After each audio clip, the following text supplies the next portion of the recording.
It's always exciting to hold interviews, but what makes this one superior and so special is because I'm hosting one of the most influential, young and dynamic men, an entrepreneur obviously, but who is just there to empower young women and young men. I mean, the person doesn't need no introduction. His name is VK the Lionheart. Yeah. VK, welcome on board. Thank you. Thanks for having me. You know, I've been watching you for quite some time. Yeah. Watching the content that you create, the projects that you have, the business side of it, the inspirational side of it. Yeah. But what amazed me is the energy that you bring out of everything that you do. Where do you derive that energy from? All right. So I think the energy comes from my why I do what I do. Okay. Losing my dad at 11 years old, starting selling in the streets at 12 years old. I think my life was defined by then on how I'm supposed to live it, because I had that life of I cannot go back to who am I going back to? Everything has to be forward. And for you to go forward, you need a lot of energy, you know. So driving from my why, which is my mom, you know, the fact that I need to take care of my mom, I need to take care of my brother, right now my kids, you know, my wife, all that around me. I think it's the ball of energy that gets me moving. So I think my why is what gets me moving, and my why is the people that I love around me, that I do what I do. So I think that's where the energy comes from. Your voice projection. Yeah. Did you go to school for it? Well, there's just something about the way you project your voice, whether on microphone or out of the microphone. Yeah. What is the secret? Did you go to school for it? No, I didn't. I think it's just a gift. It's a natural gift. It's a gift, man. So you happen to understand your why at a very early stage of life. Yes. And because of circumstance, like you have said, that's what then pushed you to go forward and forward and forward. Yeah. Do you perhaps get moments where you think of taking steps backwards? Well, I think it's natural. It's not a moment. Because I'll define it from the rhythm of progress. So there's what is called the rhythm of progress. Everything is a rhythm, you know. I play instruments, so I understand it better. So it's The like C sharp, the F sharp. Yeah. So it's like if you're playing drums, you know, it's a 1-2 beat, a 1-2 or a 4, whatever. So there's what is called the rhythm of progress. The rhythm of progress is 2 steps forward, 1 step back. Okay. That's natural. So every human being, you're gonna be it in business, in marriage, in whatever. There are moments you're going to take 2 steps forward and then 1 step back. backward. But if you look at it, you're taking 1 step forward. Wow. So the step back is natural. We cannot run away from it. So I have those moments where I lose money, I lose people, you know, things don't go the way they planned. That's always the 1 step back. But it's the rhythm of progress, because if there is no 1 step back, then there is no step forward. Because 2 minus 1 is 1. So 1 step at a time. And how long did it take you to structure yourself to become the VK Lionheart that everybody knows and celebrate right now? Sure, that's a good question, bruh. Crafting myself, I think, it depends on which side, you know, because there's VK the entrepreneur, there's VK the philanthropist, VK the humanitarian, VK the husband, VK the father. So I think more of the VK Lionheart that people celebrate, because on the husband side, your wife will tell us a good story on there, whether you're good or bad. But there is this VK Lionheart that everybody talks about right now, particularly on social media and with, you know, the events that you hold and all that. How long did it take you? I think I started crafting that guy March from 2017. Wow. Yeah, 2016, 2017. So it's about 9 years now. That's when I really started on working on that guy. Like the guy who's really gonna make an impact in the world. Because when I started off, you know, I started off like a 12, like what I was saying. But there I was working much for myself and my family, you know. But to be the guy who says, you know what, I don't want to live for me and my family only, I want to live for everybody. I think it's around 2016, 2017. 2017. What are the challenges that you faced when you're trying to bring out this VK Lionheart that people celebrate now?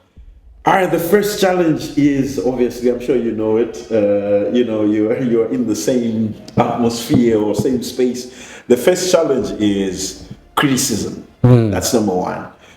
When people don't know what you do, they want to force a perspective of what they already know. I'll give you an example. VK, the motivational speaker, guys. Yeah. Motivational speaking has not been done in the way that I do it. That's what makes me unique and different. So when people don't understand you, they will label you, for example, as a pastor, yes. because that's what they understand. They understand that pastors are the ones who speak in front of people and whatever. Now imagine if they don't have anything to associate you with. That becomes a problem. They call you whatever. They'll give you names. They'll give you names. They'll give you names. So number one, I cannot say criticism was it was a challenge, because when you're starting off, it's hard to take in. I don't lie. Yes. When you're now you've got skin in the game. You got thick skin. Nothing can. But that was the biggest challenge. Number two, people understanding me. That was again a problem. It's just like right now the singles thing that I'm doing or whatever. Other people might think, what is this? What is this guy trying to do? We don't know this. So for people to start understanding you, so when you are pushing something like that, if people don't understand you, you're gonna spend money and not get it back. Okay. Because you're investing. Imagine I do a function that people don't understand. Like let's say the couple's night of intimacy. Yes. And then people don't turn up. You've paid for the venue. You've paid for. So when people don't understand you, I feel like you spend a lot of money, you invest a lot of money, and that money does not come back. And if you give up, you lose that money forever. Wow. So I think people understanding me as well was quite a challenge. Yes. Yeah. Okay. And what sustains you? What fuels you? I mean, with all the challenges that you've just mentioned, the bigger part of it being criticism and people failing to understand you. Yeah. How do you fuel yourself? Because you are VK the Lionheart, an entrepreneur, a businessman, a husband. Yeah. How do you then find yourself doing the same thing again after a disappointment? Over and over. Yeah. All right. So basically, I think that's a good question, man. The first thing, like what I said before, is my why. That's number one. That one is always my number one before I give you other points. So the reason I always tell people that if you don't want to give up, find a breathing why. So by breathing why, find that person you love the most, that you would exchange your life for theirs, that you die for, and say that I'm doing this for them.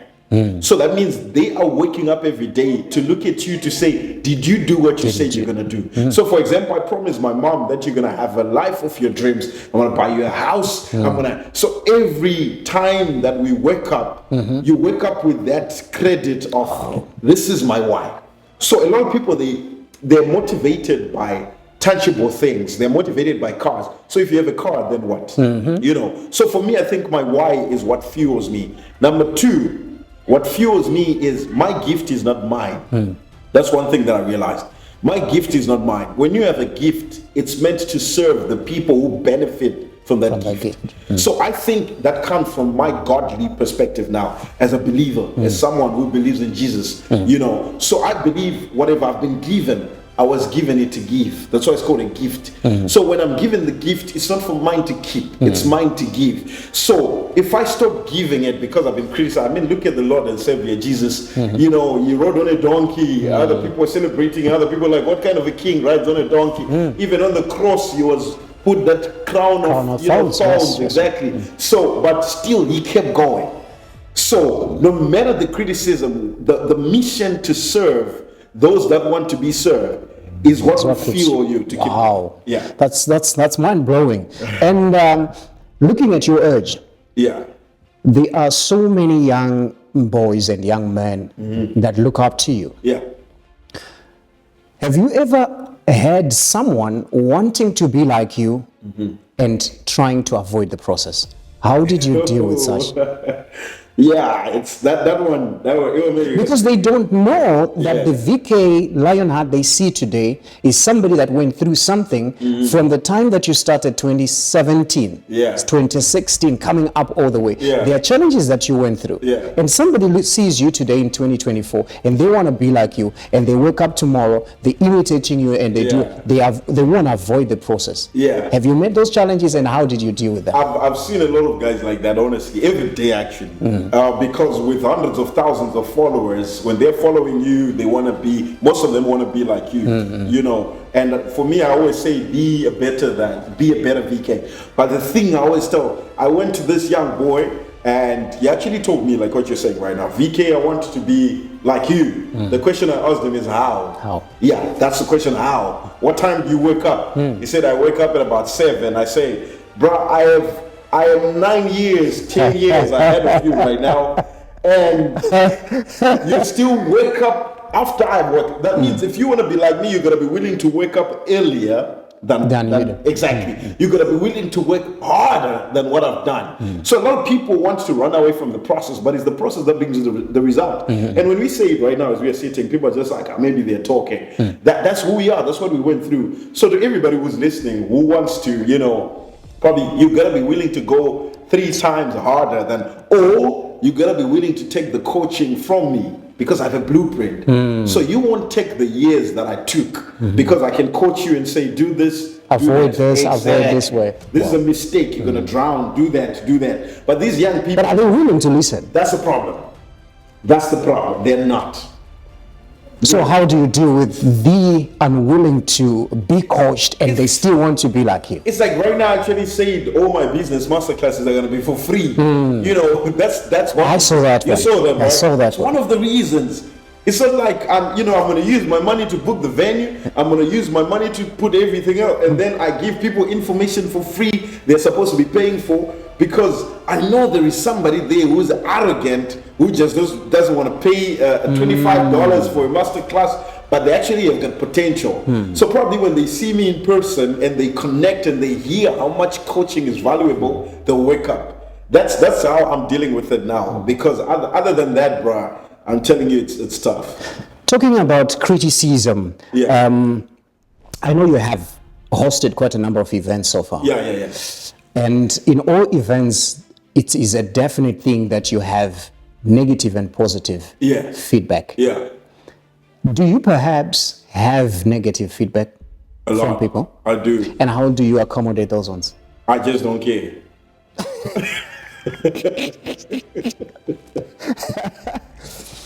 Okay, so negative feedback, Yeah. positive feedback is what you work with, and move on. Basically, I have got a public relations team, right? So me, I don't go through my Facebook comments or whatever. I mean, there are thousands of them. I don't. So what I urge them to do is, there is what is called constructive criticism, Yeah. where someone is criticizing you, but to construct you Constructively, into yeah. the better Yeah. version of yourself. That one, I always tell my people, when you check for something like that, where this person is not speaking from an area of hate, but from an area of love, even if the correction is hard. You know, that we take and we fix ourselves and we adjust. Then you can actually see that this person is a hater. They're just criticizing so that they got the other haters so they can comment and, you know. Out of the feedback that you just mentioned, Yeah. how do you identify a hater? So basically, for me, a hater is someone who does not like to see you progress. So it's like if my mom, let's say I do a video and it's not a good video, right?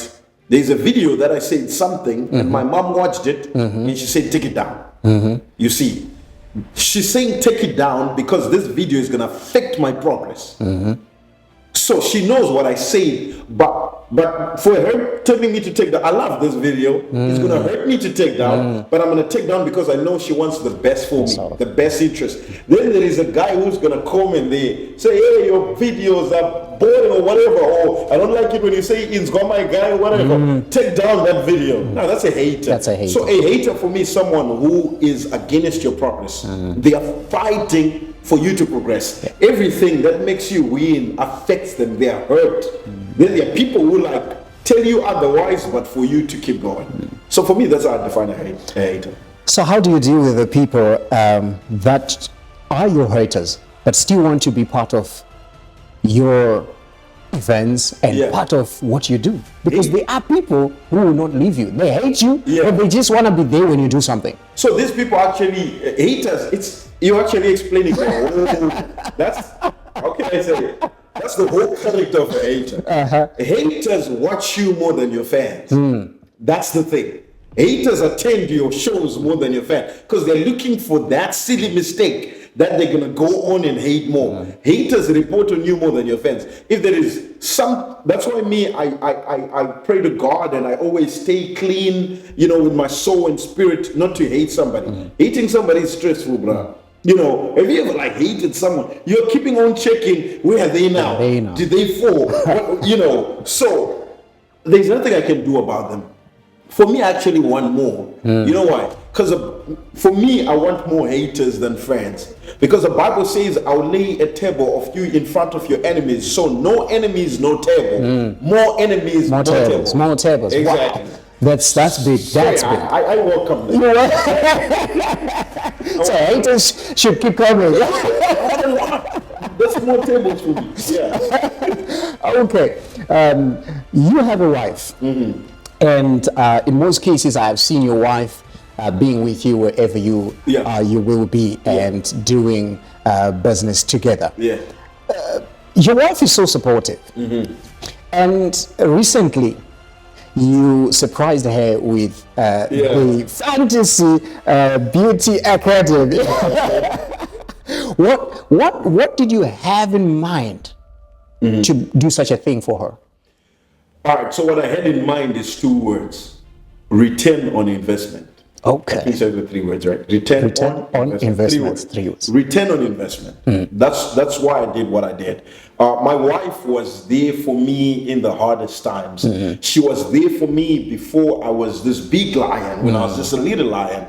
She believed in my dreams and she helped me push for my own personal visions, forgetting hers, because this is her vision. But she put it aside. The fact that I could surprise her at this time after all we have done, it shows what kind of a woman she is. Because, look, you say she's with me all the time, but what is she pushing? Me. Your vision. Because when she's with me all the time, she's pushing VK. Yeah. So, for me, it's returning. Whatever she invested in my life, I need to return it every day of her life. And return on investment is not only the money, the sweat, the love that you invested, it's also profits in every aspect. So she's got to get a profit on love, a profit on money, a profit on respect, a profit on mutual understanding for the rest of her life. I'm sure your wife is so grateful to find such a husband like you. Yeah. And all right, I think I'm more grateful. you're more grateful. The other way around. Okay, what's your target market as VK Lionheart in empowerment wise?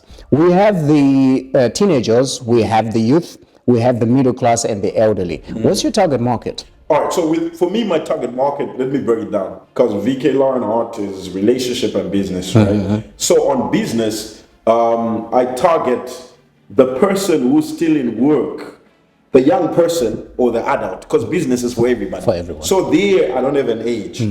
That's why my followers, I got people who are 60 who follow me, who are 70, 80. I got people who are 18, 19, though the youth follows me more. But when it comes to business, everybody. But it's for, because as a speaker, I've got 2 people I can target, or as a business or coach, whatever. I can target the high guys who are already in business, who I get a big check whenever I go and coach them or whatever. For me, that's not much of my target market. I'm going for the guy that nobody looks at. That's the guy who I was. The guy who was selling in the street. The guy who's got a job and does not know how to get out. The guy who wants to make his first investment. The guy who does not know the word investment. Those are the guys I'm going for. The majority, but which is the minority. So for me, that's my target market. Then on relationship, I think, man, all ages. For me, it's all ages. But as I say, I love the youth more. All right, I've seen you do events in Zimbabwe. Yeah. and I've seen you doing events in South Africa. You are an international brand, Yeah. if I may say it that way. Yeah. What should people expect? We are sitting at maybe 3 months before the close down of the year 2024. Yeah. What is it that people have to expect for now from VK Lionheart? Oh, perfect. So for now, I'm going to go on a tour here in South Africa where I'm doing Joburg, Durban, Pretoria, and then after that, we have 1-2 events before the end of this year in Zimbabwe. I was actually speaking to one of the guys we're working with. I cannot disclose his name now. We have a date already. I think it's 30 November. We're going to do a singles event in Harare. First one. Wow. And then 7 December, we're going to do a couples event in Zimbabwe as well. Yeah. And then after, so that's what we have. So it's the tour in South Africa. We might do Botswana as well before we go to Zim. And then after that, I do Zimbabwe, and then we close the year. So that's what people must expect. Wow. VK, we would want to have you back again on this platform so that we can discuss more. I know we cannot cover everything in the time that we do have, but I appreciate you for showing up and coming up through to this little but big moments where you have actually told the viewers most of the things that you cover, but they still have to expect more. They think they've known VK the Lionheart, but the real lion is yet to come. Thank you so much for showing up, and it's 100%. Great questions. Let's get it.